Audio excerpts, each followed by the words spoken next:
প্রতিদিনের মতো আজও কলেজে আসার পর মৌ যখন জানতে পারে আগের ঘটনাগুলোর মতোই আজকেও ঈশান কোনো অঘটন ঘটিয়েছে, তখন মেজাজটাই পুরো বিগড়ে যায় মেয়েটার। এই ছেলেটাকে ও বোঝাতেই পারে না যে ওর সামনে কিংবা ওর আশেপাশে কোনো মেয়ের সাথে এরকম করে কথা বললে আর এসব যদি ও জানতে পারে তাহলে মেজাজটা এমনিতেই খারাপ হয়ে যায়। এই ছেলেটার প্রেম ভালোবাসা করার এত কেন দরকার মৌ সেটাই খুঁজে পায় না। প্রতিদিনের মতো আজও কলেজে এসে বান্ধবীদের থেকে জানতে পারল একটা মেয়ের সাথে ঈশান কথা বলার চেষ্টা করেছে। নিজের একমাত্র মামাতো ভাইয়ের নামে এরকম কথা শুনে মৌ একদম চুপ করে রইল। তারপর একটা সময় ছেলেটা কোথায় থাকতে পারে সেটা খোঁজার জন্য যেতে গেলে বান্ধবী মৌকে আটকে দিতে গেলে মৌ হাত জোর করে ছাড়িয়ে নিল।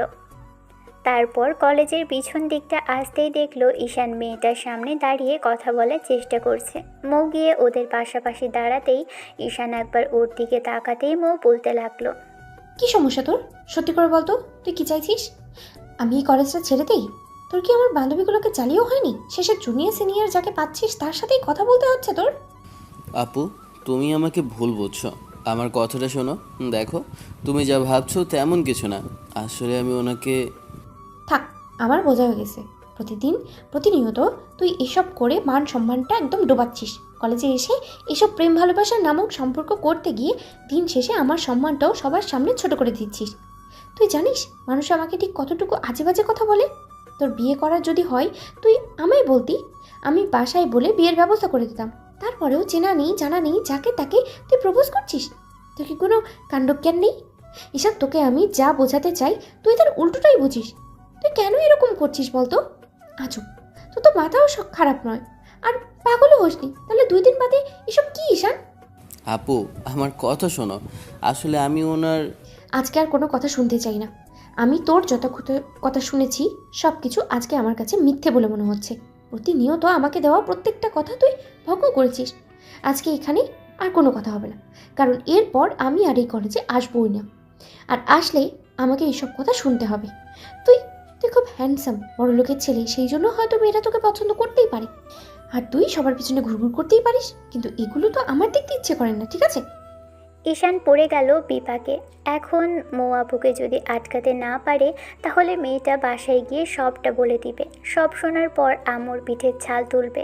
ঈশান মেয়েটার সামনে থেকে এসে এবার মৌয়ের দিকে ফিরে যখন কিছু বলতে যাবে তার আগে মেয়েটা হাঁটা ধরল। ঈশান কয়েক পা এগিয়ে এসে মেয়েটাকে ডাকলো, কিন্তু মৌ দাঁড়ালো না। ঈশান সাথে সাথে এসে মেয়েটার একটা হাত ধরতে গেলে মৌ এক ঝটকায় হাতটা ছাড়িয়ে নিল। তারপর নিজেই ওর হাত ধরে টানতে টানতে ক্যাম্পাসের বাইরে নিয়ে আসে। কয়েক সেকেন্ডের দূরত্ব, আর কয়েক সেকেন্ড পরে একটা রিক্সা আসলে মৌ উঠে যায়। কলেজ করার ইচ্ছেটা নষ্ট হয়ে গেছে। প্রতিনিয়ত ছেলেটাকে বলেছে অন্য সব মেয়েদের সাথে কথা না বলতে, কিন্তু ঈশান সেটাই করে। আর আজকেও কলেজে আসার পর প্রথমেই এসব কিছু জানতে পারার পর ময়ের ইচ্ছে হচ্ছিল ছেলেটাকে কোনো দিন যে কাজটা করেনি আজকে সেটা করতে, ছেলেটাকে কষিয়ে একটা থাপ্পড় বসাতে। অনেক আগেই এই শাসনটা করা উচিত ছিল। আসলে জোড়াজুড়িতে আর ওর মামাকে বলে দিলে ওর মামা রাগ অভিমান করবে আর ছেলের সাথে কথা বলবে না। এসব জানার পর বকাঝকা করবে, এটা ভেবেই মৌ কখনো মামাকে বলেনি মামাকে খুব ভালোবাসে কি না। আর মামাও ভাগ্নিকে একদম মেয়ের মতোই আগলে রেখেছে। মৌয়ের বাসার অবস্থা একেবারে খারাপ তা নয়। মৌয়ের ছোট একটা বোন আছে, মামার কোনো মেয়ে নেই, সেজন্য মৌ মামা বাড়িতেই থাকে। আর কলেজ করার সুবিধার্থে এই মেয়েটাও এখান থেকেই পড়ালেখাটা চালিয়ে যাচ্ছে। কিন্তু কলেজে আসার পর থেকে দেখছে প্রতিনিয়ত ঈশান এসব করে বেড়াচ্ছে। অনার্স সেকেন্ড ইয়ারের ছেলেটা কিনা যে মেয়েকে সুন্দরী দেখছে তাকেই প্রপোজ করেছে, কথা বলার চেষ্টা করছে। কি জানি কি হয়েছে, বারণ করলেও শোনে না। সবার সামনে তো মুখে একদম আপু আপু করে মুখ দিয়ে ফেনা তুলে ফেলে ছেলেটা। আপু কথা শুনে এই করবে ওই করবে, কিন্তু না, দিন শেষে সবই ওর মিথ্যা কথা। এসব কিছুর জন্য মৌয়ের আজকে নিজেরই খারাপ লাগছে। পাশাপাশি রিকশায় দুজনে বসে আছে। মৌ কোনো কথা বলছে না দেখে ঈশান ওর একটা হাতের উপর হাত রাখতে গেলে মৌ সরিয়ে দিল। ঈশান একটা দীর্ঘশ্বাস ফেলে মৌকে এক পাশ থেকে জড়িয়ে ধরতে গেলে মেয়েটা বলতে লাগলো, ছবি না, আমার একদম ছবি না। তুই কি ভেবেছিস তোর এই সব বারো ভাতারি আর লম্পট মেয়েগুলোর মতো আমাকে মনে হয়? যা বলবি, যা করতে চাইবি আমি তাই করতে দেবো? তোকে আমি বলেছিলাম না তুই ওদের আশেপাশেও যাবি না? তাহলে কেন গেলি? আমার বান্ধবীদের জ্বালিয়ে ভালো লাগেনি, এখন আমাকে জ্বালাতে এসেছিস? কি সমস্যা তোর ঈশান বলতো? কি চাই তোর? প্রেম ভালোবাসাটা কি জীবনের সব কিছু? আচ্ছা আচ্ছা বুঝলাম, প্রেম ভালোবাসাটাই সব কিছু, কিন্তু বিয়ের পরও তো ভালোবাসা যেত। তাহলে তুই কেন বুঝতে চাইছিলি না? এসব করে তুই শুধু কষ্টই পাবি। তাহলে তুই যে কেন কষ্টটা পেতে যাবি? তোকে আমি কি কম বোঝালাম? আর তুই কি করলি? দিন শেষে সেই একই কাজ করে গেলি। তোকে আর যে কি করে বোঝাবো আমার সেই ভাষাটা না জানেনি। যাই হোক, আজকের পর থেকে আমি আর তোকে বোঝাবো না। এই কলেজে প্রতিনিয়ত আমি আসলেই দেখব তুই প্রতিনিয়ত এইসব কাজ করছিস, আর তাতে আমার মেজাজটা গরম হবে। আর আমি চাইছি না এরকম কিছু হোক। তাই আজকের পর হয় তুই কলেজে আসবি, আর না হয় আমি কলেজে আসা বন্ধ করে দেবো। আপু প্লিজ এরকম করো না। দেখো আমি বলছি সব কিছু ঠিক হয়ে যাবে। আজকের পর থেকে কোনো মেয়ের সাথে কথা বলবো না। আচ্ছা ঠিক আছে, যাও। তুমি যদি বলো কোনো মেয়ের দিকে তাকাবো না। আর এখন থেকে তোমার সাথে কলেজে আসা শুরু করব। এরপর থেকে দেখো। এসব মিথ্যে কথা আমি শুনতে চাইছি না। এখন চুপচাপ আমার সাথে বাসায় চল। তাহলে তুমি বলো যে আব্বুকে এইসব কিছু বলবে না, তাহলে আমি বাসায় যাব। না হলে কিন্তু প্রত্যেকবার তুই এগুলোই বলিস, কিন্তু নিজেকে পরিবর্তন করতে পারিস না। কি এমন দেখেছিলি আজকে ওই মেয়েটার মাঝে? আমারও তো মনে হলো না যে ইমপ্রেসিভ কিছু আছে ওর মাঝে। প্রেম ভালোবাসা জোর করে হয় না, তুই সেটা বুঝিস না? মেয়েটা তো তোকে পছন্দ করে না, ওর চেহারা দেখেই বোঝা যাচ্ছে। তারপরেও তুই জোর জবরদস্তি করে ওখানে দাঁড়িয়ে আছিস। তোর অবস্থার পরিস্থিতির কথা ভেবে তোর তোর সাথে শুধু কথা বলেছি আজকে। 2 দিন বাদে দেখবি তোর থেকে টাকা পয়সা হাতানো হয়ে গেলে ওরা ঠিকই চলে যাবে। তুই কেন এসব বুঝতে পারছিস না? সত্যিকারের ভালোবাসা এমন করে হয় না ঈশান। তোর আশেপাশে এত মানুষ ঘুরঘুর করে, তুই তুই যাকে তাকে ধরলেই বুঝতে পারিস। যদি ভালোবাসে তাহলে যে তোর এত কাছে আছে তাকে কেন বলতে পারিস না? ঠিক আছে আপু, এরপর থেকে আমি চেষ্টা করব এসব না করার। এখন রাগ করে থেকো না, আমি আর কখনো এরকম কিছু করব না, বললাম তো। তুই আমার কথা রাখবি অনেকবার বলেছিস, তবে করে দেখাতে পারিস না। তাই আমি চাইছি না এসব নিয়ে কোনো কথা হোক। আজকে তুই বাসায় যাবি আমার সাথে, আর আমি আজকে মামিকে সবটা বলবো। তাদের ছেলে যে কী সব করে বেড়াচ্ছে আর 10টা বাজে ছেলের মতো, সেটা তাদের শোনার দরকার, নাহলে ভবিষ্যতে এসব ক্ষতির কারণ হবে। অনেক চেষ্টা করেও মৌকে বোঝানো গেল না। মেয়েটা বাসার সামনে এসে নেমে গেলেই ঈশান রিকশার ভাড়াটা দিতে লাগলো। মৌ বাসাতে ঢুকে উপর রুমের দিকে চলে গেল। ঈশান একটা শুকনো ঢোক গেল। একটু বাদে আম্মু এসে দরজাটা খুলে দিতেই মৌ আম্মুকে সবটা বলল। সব শোনার পর ভদ্রমহিলা কেমন করে যেন নিজের ছেলের দিকে তাকিয়ে রইল। এসব কি আব্বু? মৌ মামুনি তোমাকে বারণ করেছে তোমার ভালোর জন্য, তারপরও কেন মেয়েদের সাথে তোমার কথা বলতে যেতে হবে? এগুলো কি ভদ্র ছেলেরা করে বলো? কোনো মেয়েকে যদি খুব বেশি পছন্দ হয় সেটা তুমি বাসায় এসে বলতে পারতে, আমরা অন্য ব্যবস্থা নিতাম। কিন্তু তারপরও এমন কেন করতে গেলে? ফুবি, তুমিও দিন শেষে এসবই বলছো? তোমার ছেলের মতো মাথা খারাপ হয়েছে? কী সব আজে বাজে কথা বলছো? ঠিক আছে, আমি বুঝে গেছি তোমাদের চিন্তা ভাবনাটা কি। তোমরা থাকো, আমি আর এসবের মধ্যে নেই। আমি বাসায় চলে যাবো ফুপি। আমার এগুলো ভালো লাগছে না। প্রতিনিয়ত এইসব দেখতে কারোরই ভালো লাগে না। কারো ভালো লাগে বলো? আমি চাইছি না এখানে থেকে মামার সামনে এইসব কিছু প্রকাশ করতে, তাতে মামা কষ্ট পাবে। মামা না হয় নিজে থেকেই জানবে তার ছেলেটা কি করে বেড়াচ্ছে। মামুনি এমন করিস না, তুই এখানে না থাকলে আমার ভালো লাগবে বল? তুই ছাড়া পুরো বাসাটা ফাঁকা ফাঁকা লাগবে। যবে থেকে এখানে এসেছিস তবে থেকেই আমি তোকে মেয়ের মতো ভালোবাসি বল। আমি তোকে কথা দিচ্ছি না আমি তোর কথা রাখবো, তারপরও তুই বুঝতে চাইছিস না। তুই এখান থেকে যাস না কোথাও প্লিজ, তুই এখানেই থাক। আমি ঈশানকে বোঝাচ্ছি, তারপরও তুই এখান থেকে যাস না। না মামি, এখানে থাকাটা আমার পক্ষে সম্ভব না। সব সহ্য সীমা আমার পেরিয়ে গেছে। আমি আর এসব এখানে থেকে দেখতে পাচ্ছি না।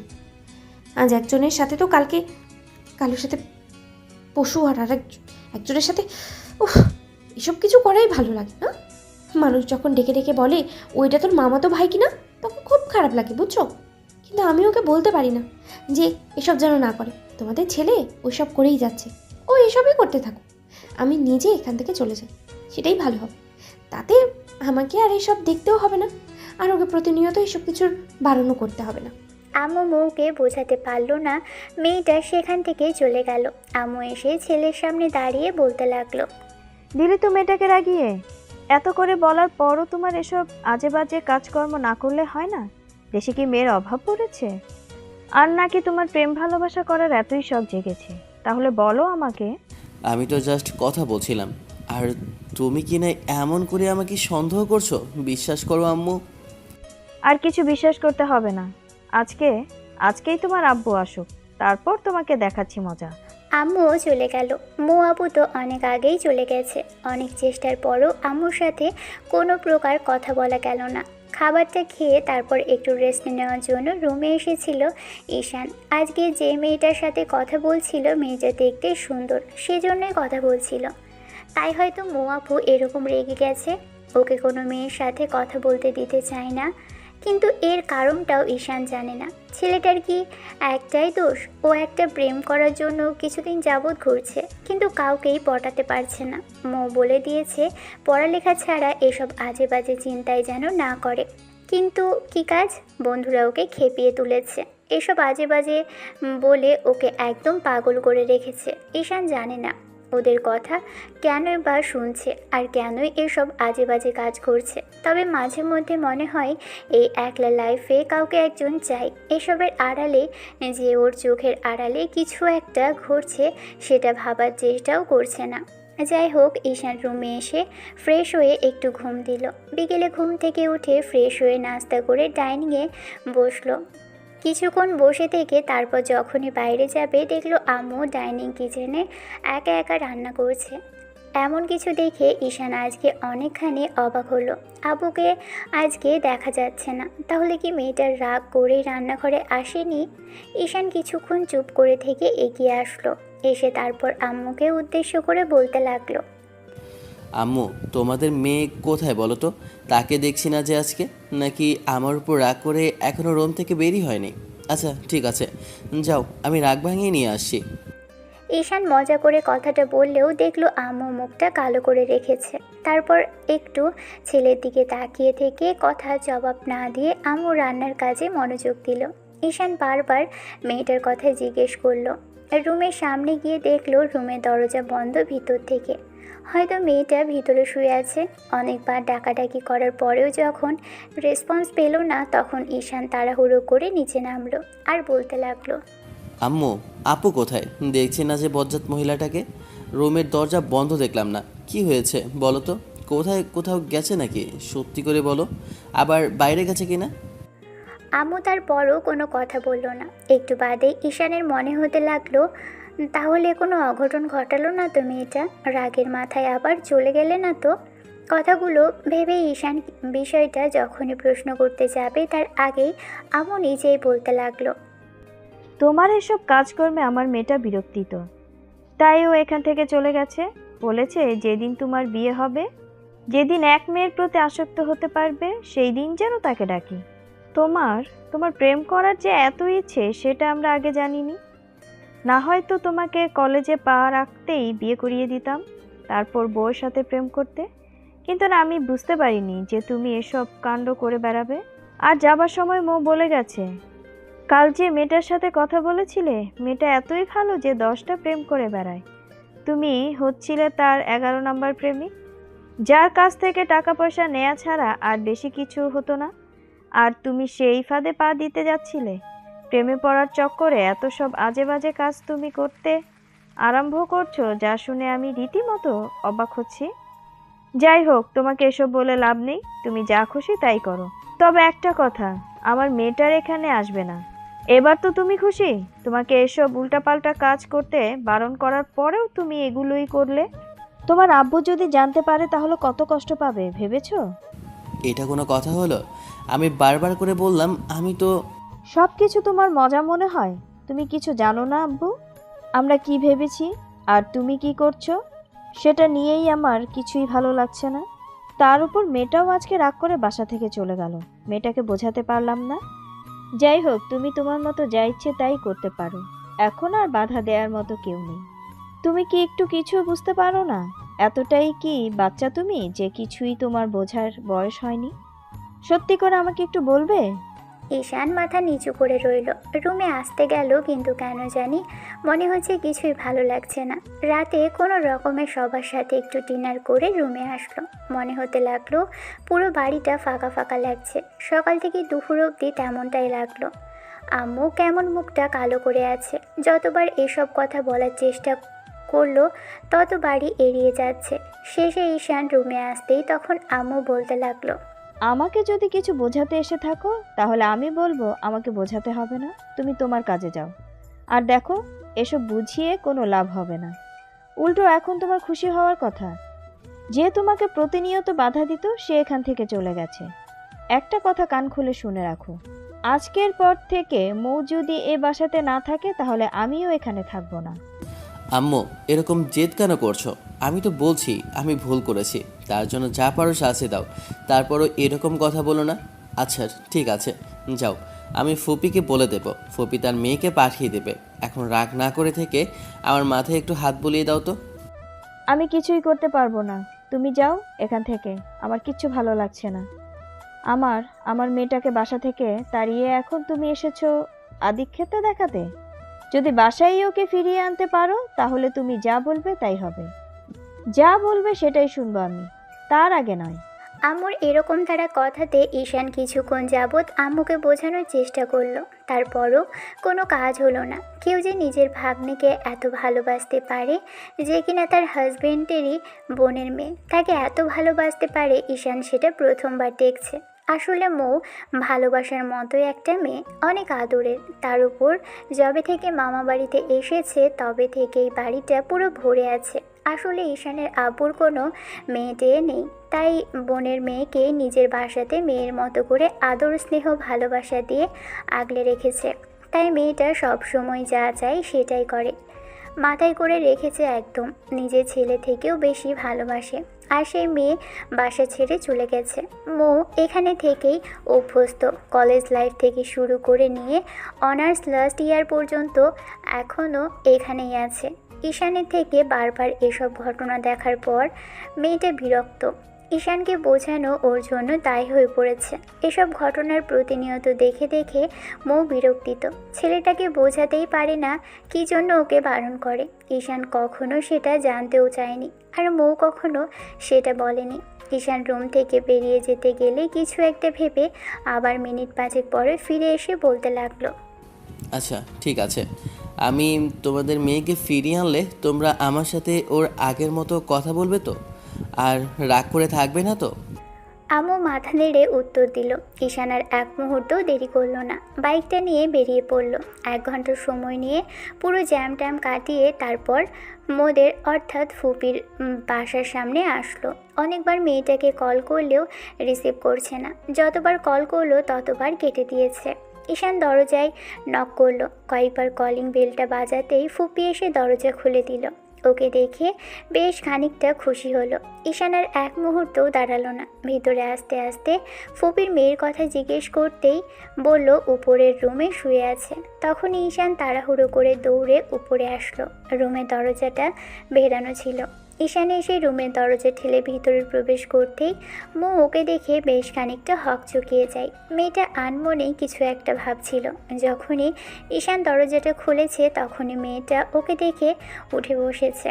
ঈশান রুমে ঢুকতেই দেখে বেশ খানিকটা বিরক্তি নিয়ে রাগী কণ্ঠে বলতে লাগলো, কি ব্যাপার, তুই এখানে কি করছিস? তোকে না বলেছি তোর কোনো পার্সোনাল বিষয় আমি আর নাক গলাবো না। আর আজকে থেকে তুই যা খুশি তাই করতে পারিস, তাহলে তুই এখানে আবার কি করছিস? আমি কি এখানে আসতে পারি না? আমার ফুপির বাড়িতে কি আমার আসার কোনো অধিকার নেই? তাছাড়া তুমি এত রেগে যাচ্ছ কেন? সত্যি করে বলো তো কি হয়েছে? কিছু হয়নি, আমার বাসাতে আসতেই ইচ্ছে করেছিল তাই চলে এসেছি। আব্বু আম্মুকে ডেকে নিয়েছি। এখান থেকে আমি আব্বু আম্মুর কাছেই থাকবো। আর সবচেয়ে বড় কথা হচ্ছে যে আমার বয়স হচ্ছে, আব্বু বিয়ের জন্য পাত্র দেখছে, তাই ভেবেছি আব্বু যাকে বলবে তাকে বিয়ে করে নেব। আমি কি আবার সবার মতো নাকি যে যেখানেই সুন্দরী মেয়ে দেখবো সেখানেই দৌড়ে যাব? আপু, মারো বকো গায়ে হাত তোলো, যা ইচ্ছা তাই করো, কিন্তু বাসায় তোমাকে ফিরে যেতেই হবে। তুমি যদি বাসায় না যাও তাহলে আম্মু আমার সাথে কথাই বলবে না। তাতে আমার কি, আমি কি করতে পারি? এখান থেকে যা। তোকে বলেছি না তোর সাথে আমার আর কোনো কথা নেই। তোকে যতটা বোঝানোর চেষ্টা করেছি তুই তার উল্টো কাজই করেছিস। তোকে তোকে আর আমি কিচ্ছু বোঝাবো না। তোকে যতই বোঝানোর চেষ্টা করি তুই ততই তার উল্টোটাই করিস। তুই তুই এতটাই বাচ্চা যে কোথায় কি হচ্ছে সেটা বুঝতে পারিস না। একটা সুন্দরী মেয়েকে দেখলেই তার পেছনে পড়ে যাস। এতে মানুষ তোকে বখাটে লম্পট বলে।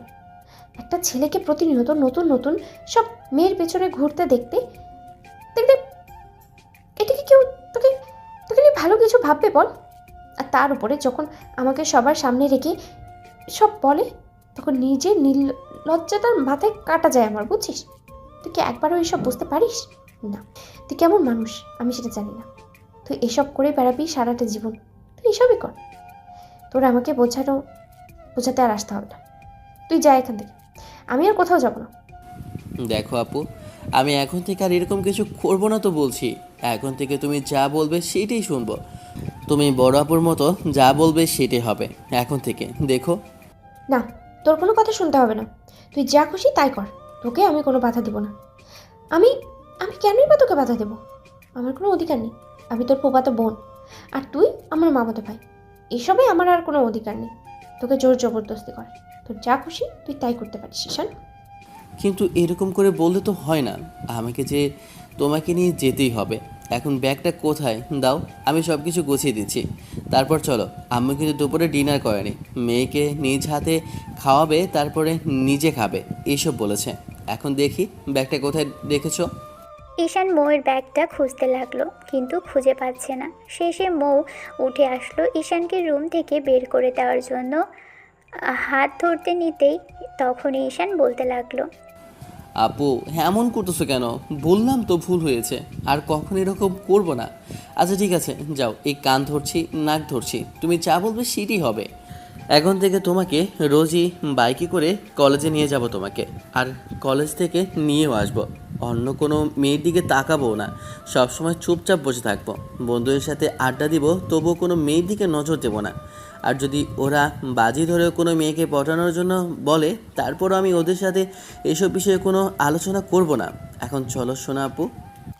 ঈশানের কথাতে মৌ অসহায়ভাবে তাকিয়ে রইল। ইচ্ছে তো করছে ছেলেটাকে কষিয়ে একটা থাপ্পড় মারতে, কিন্তু অসহায় চেহারা দেখে এখন ইচ্ছেটাই মরে গেছে। মৌ জেদ ধরে বসে আছে দেখে ঈশান এসে ওর সামনাসামনি বসলো। একটা হাতে দু হাতের মধ্যে নিয়ে কিছু বলতে যাবে, তার আগে মেয়েটা হাত ছাড়িয়ে নেওয়ার চেষ্টা করলে ঈশান বেশ খানিকটা আদুরে কণ্ঠে বলতে লাগলো, তুমি কি চাইছো এই মুহূর্তে আমি তোমাকে কোলে করে ওঠাই? আমার তো মনে হচ্ছে তুমি এটাই চাইছো, তাহলে সেটা সরাসরি বলো। এবার কিন্তু বাড়াবাড়ি হয়ে যাচ্ছে। বাসায় কিন্তু আপু আম্মু আর বোন তিনজনেই আছে। ওরা যদি এসব কিছু দেখে লজ্জা কিন্তু আমাকেই পড়তে হবে। তুই না হয় নির্লজ্জ বেহা, তাহলে আমি নই। ভালো কথা শুনলে না না? এখন লজ্জায় পড়লে সেটাতে আমার কোনো দোষ নেই। ঈশান আর কোনো কিছু বলতে দিল না মৌকে। মেয়েটার ব্যাগটা এনে সামনে রেখে তারপর হ্যাচকা টানে মেয়েটাকে কোলে উঠিয়ে নেয়। আচমকা ঈশানের এরকম কর্মকাণ্ডে মৌ বেশ খানিকটা ভয় পেয়ে গেল। ঈশানের গলাটা জড়িয়ে ধরে মেয়েটা আমতা আমতা করতে লাগলো। ঈশান ব্যাগটা কোনো রকমে হাতে নিয়ে মেয়েটাকে দুই হাতে কোলে উঠিয়েছে। বেশ খানিকটা কষ্ট হবে এমন করে যেতে। তারপরও রুমের বাহিরে আসলো। তারপর যখনই ডাইনিং থেকে বেরিয়ে যাবে, এরই মাঝখানে ফুপি অর্থাৎ মৌয়ের আম্মু তাড়াহুড়ো করে এসে সামনে দাঁড়ালো আর বলতে লাগলো, কি হয়েছে রে আবু? তুই এমন করে আমার মেয়েটাকে নিয়ে কোথায় যাচ্ছিস? কালই তো আসলো আর আজই নিয়ে যাচ্ছিস? দেখো ফুপি, আমি এরকম করে তোমার মেয়েকে এখানে আনতে পারবো না, কারণ আম্মু না খেয়ে বসে আছে। বলেছে তাদের মেয়েকে না গেলে খাবে না। নিজ হাতে দুপুরে লাঞ্চ করাবে, তারপর মুখে কিছু তুলবে। এখন কথা বলো না তো, আমাকে যেতে দাও। আর আমি কথা দিচ্ছি, তোমাদের যখন ওকে দেখতে ইচ্ছা করবে ওকে নিয়ে আসবো। এখন আমাকে যেতে দাও প্লিজ। মৌ ঈশানের গলাটা জড়িয়ে ধরে রেখেছে। আম্মুর সামনে বেশ খানিকটা লজ্জা লাগলেও ওর বুকের মধ্যে মুখ লুকিয়ে রাখলো। ফুপি একটু মুচকি হাসতেই ঈশান বেরিয়ে আসলো। শেষে বাইরে এসে তারপর মেয়েটাকে দাঁড় করালো। বাইকে উঠে ব্যাগটা নিজের সামনে দু হাঁটুর উপর, তারপর মেয়েটাকে উঠতে বলল। তারপরও মৌ উঠছিল না। ঈশান জোর করে মেয়েটার হাত ধরে টেনে ওঠাতেই মৌ বিরক্তি নিয়ে ঈশানের দিকে তাকালো। ছেলেটা রিকোয়েস্ট করতে লাগলো ওকে ধরে বসার জন্য, কিন্তু মেয়েটা তাও করছিল না। শেষে ঈশান কিছু একটা ভেবে ব্যাগ থেকে মৌয়ের একটা ওড়না বের করে মৌয়ের কোমর পেঁচিয়ে তারপর নিজের কোমরের সাথে শক্ত করে বাঁধল। ঈশানের এরকম কর্মকাণ্ডে মৌ অবাক হলেও ফিক করে হেসে ফেলল, যেটা ঈশান দেখেনি। তবে আজকে মৌ একটাবারের জন্য ঈশানের কাঁধের কিংবা কোমর জড়িয়ে ধরেনি। মেয়েটা বাইকে উঠতে খুব বেশি ভয় পায়, আর যদি একটু জোরে ড্রাইভ করে তাহলে তো আর কথাই নেই। কিন্তু আজকে এক প্রকার বিরক্তি নিয়ে চুপ করে আছে। ঈশান অনেকক্ষণ যাবৎ বোঝানোর চেষ্টা করেও যখন কাজ হলো না, তখন একটা আইসক্রিমের দোকানের সামনে এসে অনেকগুলো আইসক্রিম কিনে দিল মৌকে। মেয়েটা ফেলে দিল, তারপর চকলেট, তারপর ফুচকা, তাতেও কোনো কাজ হলো না। শেষে মনে হলো যে কালো গোলাপ মেয়েটার বড্ড বেশি পছন্দ। একটা ফুলের দোকানের সামনে এসে একগুচ্ছ কালো গোলাপ কিনে দিতেই মেয়েটা এবার খুশি হয়ে গেল। তারপরই দুজনে বাসায় ফিরল। তারপর বাসার সামনে এসে ঈশান বাঁধনটা খুলে দিতে মৌ নেমে দাঁড়ালো। মেয়েটা ফুলের ঘ্রাণ নিচ্ছে। ঈশান মেয়েটার হাত ধরতেই ও যাবে না বলে জেদ ধরল। ঈশান উপায় না পেয়ে আবারও মৌকে কোলে ওঠালো। ঈশান জানে না মেয়েটা এই মুহূর্তে এত জেদ ধরছে কেন, তবে এই সুন্দরীকে এখন কোলে তুলতেও কেন জানি ভালোই লাগছে। মেয়েটা ওর গলা জড়িয়ে ধরে বুকে মুখ লুকিয়ে রেখেছে। আম্মু দরজা খুলে দিল। মুখে দেখে বেশ খানিকটা খুশি হলো। ঈশান সামনে হাত থেকে ব্যাগটা ফেলে দিয়ে বলতে লাগলো, আম্মু, ডাইনিংয়ে খাবার দাও। আমি তোমাদের মেয়েকে ডাইনিংয়ে নিয়ে বসাচ্ছি। তোমার মেয়েকে আনাটা কি চারটেখানি কথা? অনেক কাঠখড় পোড়াতে হয়েছে, কোনো কথাই শুনতে চায় না। কেন শুনবো? কি জন্যে শুনবো? তুমি কি খুব সোজা কথার মানুষ? তুমি ওকে কেন রাগিয়ে দিয়েছিলে? ওর কথা শুনলেই তো হতো, তাহলেই তো ও এখান থেকে যেত না। তুমি আমার মেয়েটাকে বারবার রাগিয়ে দাও। ওকে রাগিয়ে না দিলেই আর এসব করবে না। আর খবরদার, আমার মেয়েটাকে কিন্তু এরপর আর রাগাবে না, বলে দিলাম। ঠিক আছে, আমি ফ্রেশ হয়ে আসি, তুমি খাবার দাও। আগে তোমার মেয়েকে খাওয়াও, তারপরে আমি খাবো। মৌ এক দৃষ্টিতে ঈশানের দিকে তাকিয়ে আছে। বুঝতে পারছে ছেলেটা কতটা উৎকণ্ঠা আর কতটা টেনশনে ছিল যে ওকে আনতে পারবে কিনা সেটা ভেবেই। ঈশান চলে যাচ্ছিল, ঠিক তখনই আম্মু বলতে লাগলো, এইরকম একটা ছেলের বউ যে আমার চাই, যে আমার ছেলেটাকে টাইট দিতে পারবে, এসব বেঘর বাই বন্ধ করে দিবে। একবার শুধু এইরকম কাউকে লাইফে এনে দিলেই ব্যাস, আর আমার কোনো চিন্তা নাই। আম্মুর কথাতে মৌ প্রচণ্ড পরিমাণে লজ্জা পেয়ে মাথা নিচু করে রাখলো। অন্যদিকে ঈশান একবার তাকিয়ে থেকে চলে যেতে আম্মু মৌয়ের মুখের পাশে হাত রেখে বলতে লাগলো, বারণ করেছিলাম না চলে যেতে? বললাম না যে আমার ছেলে তোকে ঠিকই নিয়ে আসবে? কেন শুনলি না আমার কথা?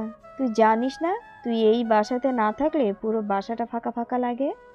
বাদ দাও না মামি, তুমি যেটা চাইছো আর মামা যেই সব নিয়ে ভাবছে, এসব কিছু হবে না।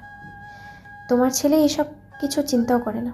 তাছাড়া ও অন্য সব মেয়েদেরকেই পছন্দ করে, যারা মডার্ন আর 10টা মেয়ের মতো। আজকালকার মেয়েরা ছেলেদেরকে নিজের অর্ধানগ্ন শরীর দেখিয়ে পাগল করে বেড়াচ্ছে। সেই সব মেয়েদেরই তোমার ছেলের পছন্দ, যেটা আমার বরাবরই পছন্দ না। তুমি এসব নিয়ে কথা বলো না, তার থেকে আমাকে খাইয়ে দাও, আমার খিদে পেয়েছে। আমি তো কিচ্ছু বাদ দেব না। আমি এর একটা শেষ দেখে ছাড়বো। তোর মামা আসুক আজ, দেখিস আমি এই বিষয় নিয়ে কথা বলবো। এসব কিছু হবে না মামি। 2 দিন বাদে আমি বিয়ে করে এখান থেকে ঠিকই চলে যাব। তখন তুমি কি করে থাকবে বলো তো?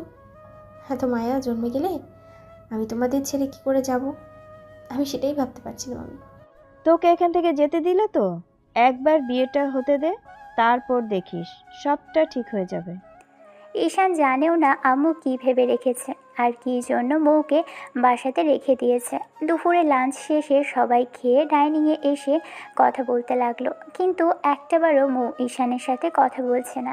ঈশান মৌকে নানা কথা বলে হাসানোর চেষ্টা করলে মেয়েটা হাসলেও কখনো সাথে একটু নিজে থেকে কথা বলল না ঈশানের সাথে। ছেলেটা হাজারবার সরি বলার সত্ত্বেও মেয়েটা ওর সাথে কোনো কথাই বলল না। তাই ঈশান বলল, ঠিক আছে, আমি কথা দিচ্ছি, আমি আর কোনো মেয়ের সাথে কথা বলবো না। এবার হ্যাপি তো? ঈশানের কথাতে মৌ উঠে সেখান থেকে রুমের দিকে চলে গেল। মেয়েটা কি হলো কে জানে। আম্মু এসে এবার ছেলের পাশে বসলো, তারপর কিছু একটা ভেবে বলতে লাগলো, আচ্ছা আব্বু, তুমি কি কিছুই বুঝতে পারো না, নাকি কিছু বুঝতে চাও না? সত্যি করে বলো তো।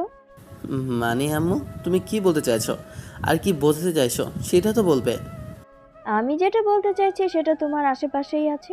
তুমি একটা প্রেম করার জন্য আশেপাশে ঘুরে বেড়াচ্ছ, অথচ মেয়ে তোমার সামনেই আছে, তুমি সেটা তোমার চোখে পড়ছে না। মানে কি বলছো আম্মু? আমার তো মাথা কাজ করছে না, বুঝিয়ে বলো না। এটা কি তোমার মাথা যে কাজ করবে? আমি বলছি যে মৌ দেখতে সুন্দর না, ওর সাথে কি প্রেম করা যায় না, নাকি ওকে ভালোবাসা যায় না? মানে কি আম্মু? মৌ আপু আমার থেকে সিনিয়র, তার উপর ফুফাতো বোন, এইসব কিছু কি করে? তো এসব কিছু কি করে মানে? এসব কিছু না হওয়ার কি আছে? তাছাড়া মেয়েটা কি দেখতে খারাপ? এত আদুরে একটা মেয়ে, আর তোমার চোখে পড়ে না? আর 10টা মেয়ের সামনে ওকে দাঁড় করালে মৌয়ের সৌন্দর্যের কাছে সবাই একদম কুপোকাত হয়ে যাবে। তুমি নিজের হাতের কাছে এরকম একটা মেয়ে থাকতে, যে তোমাকে এত পছন্দ করে, তুমি তাকে পছন্দ না করে আরো 10টা বাজে মেয়ের পেছনে ঘুরঘুর করছো। পছন্দ করে মানে কি বলছো আম্মু? আমি তো কিছু বুঝতে পারছি না। হ্যাঁ, তা বুঝতে পারবে কেন? তুমি তো বুঝতে পারবে খালি কোন মেয়ে সুন্দর, কোন মেয়ের পেছনে ঘোরা যায়, কোন মেয়ে অর্ধনগ্ন হয়ে হাঁটছে, তাদের ঠিকই বুঝতে, তাই না? দেখো আব্বু, তুমি যেসব কিছুই ভাবো, ও সেসব কিছুর ঊর্ধ্বে। ওকে আমরা যখন বলেছিলাম আমাদের বাসায় আসতে, ও কারণ জানতে চেয়েছিল। তখন আমরা বলেছিলাম মৌ যে তোমাকে পছন্দ করে সেটা আমরা জানি, তাই আমরা মেয়েটার আব্বু আম্মুর সাথে কথা বলেছিলাম যে ভবিষ্যতে তোমাদের বিয়ে নিয়ে আলোচনা করব। তারপর তোমার ফুপি ওকে এখানে আসতে দিতে চায়নি। ওরা ভেবেছিল তুমি ওকে পছন্দ করো, কিন্তু তোমার মধ্যে তেমন কিছু নেই। মেয়েটা দিন দিন তোমার প্রতি অনেক বেশি দুর্বল হয়ে গেছে, আর এসব কিছু সেজন্যই সহ্য করতে পারে না। একটা মেয়ে কখন একটা ছেলেকে অন্য মেয়েদের পাশে দেখলে অসহ্য মনে করে জানো, কখন কষ্ট পায় জানো? সেটা তুমি এখন হয়তো বুঝতে পারবে না। যেদিন যেদিন কাউকে ভালোবাসবে সেই দিন ঠিকই বুঝবে। মৌ আপু আমায় ভালোবাসে আম্মু? ভালো না বাসার কি হলো? আমার রাজকুমারের মতো একটা ছেলেকে ভালো তো বাসতেই হবে। আর আমি ওকে অনেক বেশি পছন্দ করি, সেজন্য প্রথম থেকেই তোমার আব্বুকে বলে রেখেছিলাম। তোমার আব্বু তোমার ফুপুর কাছে প্রস্তাব রেখেছিল। সবকিছু ঠিকঠাক থাকলে হয়তো এতদিনে তোমাদের বিয়েটাও হয়ে যেত। কিন্তু কাল যাবার সময় মৌ বলে দিয়েছিল আমরা যেটা ভাবছি সেটা নিয়ে যেন আর কোনো কথা না হয়, আমরা যেন কোনো চেষ্টা না করি খামোখা। তুমি ওকে বুঝতেও পারো না। আর আর ও যে তোমাকে ভালোবাসে এসব নিয়ে তুমি আর কখনো চিন্তাও করবে না। কিন্তু আজকে আমাকে বাধ্য হয়ে বলতে হলো, তুমি আসলে একটা গাধা আব্বু। হাতের কাছে এত সুন্দর আর ভালো একটা মেয়ে থাকতে তুমি এইদিকে ওইদিকে ছুটে বেরিয়েছো। আসলে সত্যিকারের ভালোবাসা তোমার সামনেই ছিল, আর তুমি সেটা জানতেও পারোনি। ঈশান আম্মুর দিকে অসহায়ভাবে তাকিয়ে রইল। জানতে চাইলে কবে কখন কিভাবে মেয়েটা ওকে পছন্দ করেছে, ভালোবেসেছে। আসলে ছোটবেলা থেকেই ঈশানের ফুপুর বাড়ি এলাকাতেই থাকতো। একই এলাকায় কয়েক মিনিটের দূরত্বেই দুজনের বাসাটা ছিল। ময়ের ঈশানের বাসা যাওয়া আসা ছিল, আর ঈশান একটু দুষ্টু প্রকৃতির হলেও মৌ সবসময় ওর সাথে খেলা করত। ছোটবেলা থেকে মেয়েটা ওকে বেশ পছন্দ করে, সব কিছুতেই ওর আশেপাশে থাকে। আস্তে আস্তে যখন দুজনে বড় হতে থাকে, তারপরও দুজনের মাঝে বেশ খানিকটা বন্ধুত্বপূর্ণ সম্পর্ক থাকলেও ঈশান এসবের কিছুই জানতো না। কিন্তু মৌয়ের আম্মু আর ঈশানের আম্মু এসব বিষয় লক্ষ্য করত। মেয়েটা আগে থেকে ঈশানকে কোনো মেয়ের পাশে সহ্য করতে পারে না, আর এইসব নিয়ে আব্বু আম্মু মৌকে বারবার জিজ্ঞেস করলে মেয়েটা বলে জানে না, তবে ঈশানের সাথে থাকতে ওর ভালো লাগে। ঈশানের আব্বু আম্মু ভেবেছিল একই বাড়িতে থাকলে হয়তো দুজনের মাঝে সম্পর্কটা হবে, আর যদি প্রেম ভালোবাসার সম্পর্ক হয় ওরা বুঝতে পারে, তাহলে দুজনের বিয়েটা দিয়ে দিবে। কিন্তু ঈশান অন্য সব মেয়েদের পিছনে ঘুরে বেড়ালেও চোখের সামনে যে ফুফাতো বোন ওকে ভালোবাসে আর এত সুন্দরী একটা মেয়ে পড়ে আছে, সেটাও দেখতে পাচ্ছে না। একজন ভালোবাসার মানুষ তার বিপরীত দিকের মানুষটাকে অন্য মেয়েদের সাথে দেখে সহ্য করবেই বা কী করে, তাই এখান থেকে চলে গিয়েছিল। ঈশানের এখন জানি কেন খারাপ লাগছে, বুঝতে পারছে যে এই এতগুলো দিন ধরে মেয়েটা ওকে বারবার কেন বারণ করে এসেছে, কেন জানি নিজেকে মানাতে পারছে না। তারপরও আম্মুর কথা ফেলে দেওয়ার মতো না। ঈশান এবার ময়ের রুমের সামনে আসলো। মেয়েটা আধশোয়া হয়ে বসে আছে, কিন্তু একটা কথা মেয়েটা আধা শোয়া হয়ে বসে আছে, কিছু একটা ভাবছে। কি ভাবছে কে জানে, তবে মনে হয় ওকে নিয়েই ভাবছে। ওই চোখে মুখে একদম একটা অজানা আশঙ্কা আর বিষণ্ণতার ছাপ। হয়তো ওকে হারানোর, আর নয়তো অন্য মেয়েদের পছন্দ করে বলে। ঈশান জানে না কি করবে। তবে যখন থেকে আম্মু সব কথা শুনেছে তাকে, তখন থেকেই সব কিছু অন্যরকম লাগছে। মনে হচ্ছে আগে কেন জানতে পারলো না, আগে জানতে পারলে তো এত ভুল করতো না। চোখের সামনে এত সুন্দরী মেয়েকে রেখে অন্য কোথাও কি করে প্রেম করতে গিয়েছিল। কথাগুলোই বারবার ভাবছিল ঈশান। মাঝে কেটে গেছে 2টা দিন। এই 2 দিনের মাঝে আম্মু আব্বুকে সবটা বলেছে। ঈশানকে যে জানিয়েছে সেটা জানার পর ঈশান যে কোনো রিয়্যাক্ট করেনি সেটাও আব্বু খুব ভালো করেই জানে। বিকেলে একা ছাদে দাঁড়িয়ে আছে মৌ। এলোমেলো খোলা চুলগুলো বারবার এসে মুখের উপর পড়ছে। ঈশান মেয়েটার থেকে কিছুটা দূরে দাঁড়িয়ে আছে, বারবার মেয়েটাকে লক্ষ্য করছে। অসম্ভব রকম সুন্দর লাগছে নীল 3 পিচে, মাথায় ওড়না, হাত ভর্তি চুড়ি, কপালে ছোট্ট টিপ, সব মিলিয়ে একদম একটা পরী। ঈশানের গত 2 দিন ধরে মনে হয়েছে মেয়েটাকে আগে কেন এমন করে দেখলো না। তাই তো খুব আফসোস হচ্ছে। ঈশান সেই প্রথম থেকে মেয়েটার দিকে তাকিয়ে আছে। মোর এলোমেলো অগোছালো চুলগুলো বারবার কানের পাশে গুঁজে দিচ্ছে। বাতাসে বড্ড বেশি ডিস্টার্ব করছে মেয়েটাকে। সব কিছু মিলিয়ে এক অজানা অনুভূতি সৃষ্টি করছে। ঈশান জানে না ভবিষ্যতে কি হবে, তবে খুব ভালো লাগছে এই মুহূর্তে মেয়েটাকে। ইচ্ছে হচ্ছে কাছে গিয়ে দাঁড়াতে। অনেকক্ষণ যাবৎ ট্রাই করলো ঈশান। মো একবারের জন্য ওর দিকে তাকাচ্ছে না। হয়তো আগের বিষয়টা নিয়ে এখনও রেগে আছে, আর নয়তো বা যতদূর শুনেছে ওকে পছন্দ করে। তার উপর যে মানুষটা ওকে এত ভালোবাসে সেই মেয়েটার সামনে দিয়ে অন্য মেয়েগুলোকে প্রপোজ করেছে, তাদের সাথে কথা বলার চেষ্টা করেছে। এসব জানতে পারার পর মেয়েটার খারাপ লাগারই কথা।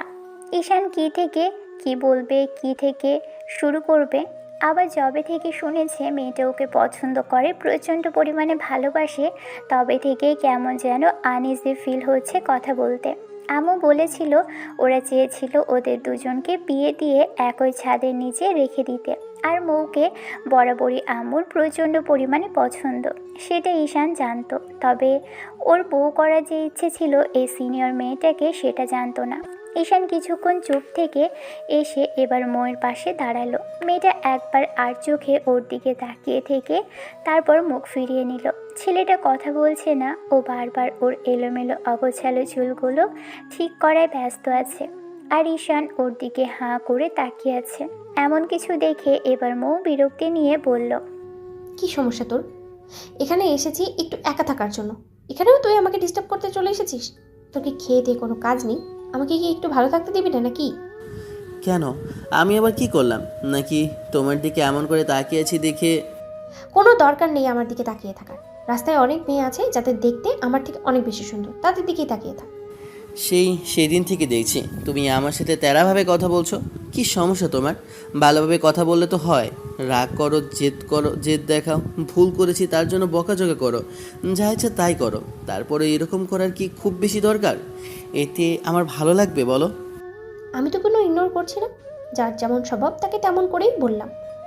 আমাকে একটু একা থাকতে দে প্লিজ, যা এখান থেকে। আর আমি জানি তুই আমাকে বরাবরের মতোই বলতে এসেছিস যেন আমি তোর পার্সোনাল বিষয়ে ইন্টারফেয়ার না করি। আমি তো করতে চাইনি, তুই জোর করে নিয়ে আসলি কেন আমাকে বাসায়? না রে বাবা, তেমন কিছু না। আমি বলতে চাইলাম যে আম্মু যেটা বললো সেটা কি সত্যি? কি বললো আম্মু? আর কি সত্যি হবে? না মানে আসলে বলছিলাম কি যে আম্মু বলল তোমার সাথে নাকি আমার বিয়ে ঠিক হয়ে আছে, আর আম্মু তোমাকে আমার বউ করে। মামি মজা করলো আর তুই সেটা সত্যি করে নিলি? এসব চিন্তা ভাবনা না করে এখন যেখানে যাচ্ছিলি যা, আমাকে একটু একা থাকতে দে। সবসময় তো একাই থাকো, আমি একটু এখানে থাকি না, কি সমস্যা? আমি তো তোমাকে জ্বালাচ্ছি না কোনোভাবে। ঠিক আছে আমি চলে যাচ্ছি, তুই থাক। আমি থাকলে তো তুই এখান থেকে আমাকে জ্বালানোর জন্য দাঁড়িয়ে থাকবি? ঠিক আছে থাক। কথাগুলো বলেই মৌ চলে যেতে নিলেই ঈশান ওর হাত ধরে আটকে দিল। সাথে সাথে মেয়েটা ওর দিকে ফিরল। ঈশান মৌয়ের হাতটা ছেড়ে দিতেই মেয়েটা অবাক চোখে তাকিয়ে রইল। তখন ঈশান মাথা নিচু করে বলতে লাগলো, ঠিক আছে তুমি থাকো, আমি চলে যাচ্ছি। ঈশান চলে যেতে মৌ খানিকটা বিরক্তি নিয়ে বলতে লাগলো। এতগুলো দিনে আমাকে অনেক জ্বালিয়েছিস তুই। তোর জন্য কোনো কিছুতেই আমি মনোযোগ দিতে পারিনি। তোর উপরে এতগুলো মেয়ের সাথে কথা বলেছিস, তার উপরে সেগুলো আমার মোটেও পছন্দ ছিল না। আমি তোকে বলতেও পারিনি, আর সেটা আমার ব্যর্থতা ছিল।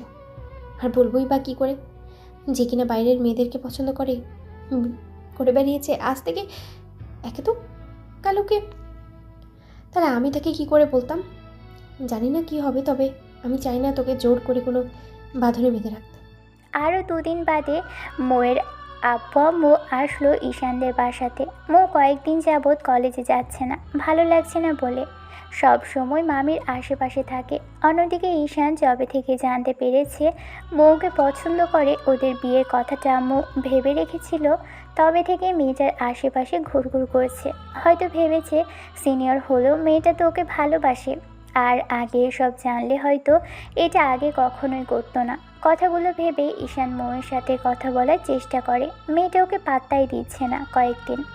কয়েকদিন যাবৎ ওকে ইগনোর করে যাচ্ছে। প্রতিদিনের মতোই ঈশান বাইরে থেকে দুপুরের দিকে বাসায় ফিরে দেখলো আপু আম্মু এক সাইডে আর মৌয়ের আব্বু সামনাসামনি বসে আছে। মেয়েটা মাথা নিচু করে বসে আছে। ওর আব্বু এখানে কি করছে? লোকটা তো ওদের বাসায় সচরাচর আসে না, তাহলে কি মৌকে নিয়ে যেতে এসেছে? ঈশান ডাইনিং থেকে কিছুটা দূরে এসে দাঁড়িয়ে রইল, সবটা বোঝার চেষ্টা করতে লাগলো। তখনই কানে ভেসে আসতে লাগলো, দেখেন ভাইজান, আমি আমার মেয়েকে বাসায় নিয়ে যেতে চাই। আসলে আপনি তো জানো নয়, মেয়ের বয়স হয়েছে, প্রাপ্তবয়স্ক একটা মেয়ে আপনাদের বাড়িতে থাকবে। তার উপর বাড়িতে প্রায় সমবয়সী একটা ছেলে আছে, দুজনেই বিয়ের যোগ্য। যদিও কিছু না হয়, তারপরও লোকজন উল্টাপাল্টা বলবে।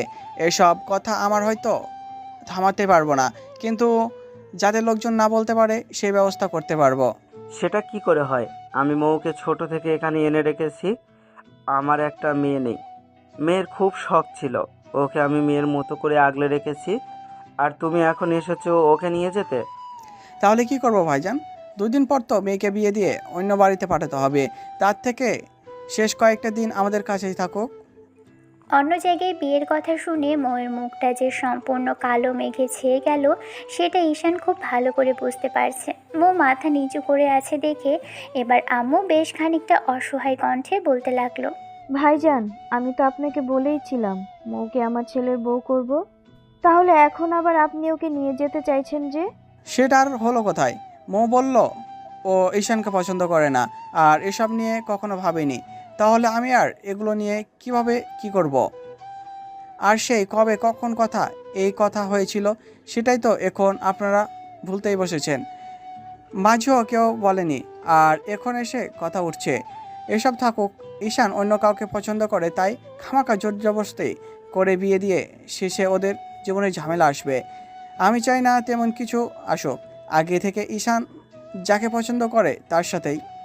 ভাইজান, আমি আমার ছেলেকে চিনি। আমার ছেলে বাইরে যতই মেয়েদের পেছনে ঘুরে বেড়ায়, কিন্তু দিন শেষে যদি মৌয়ের সাথে বিয়ে হয় তাহলে দেখবেন ও ঠিকই মৌকে বউ হিসেবে মেনে নেবে।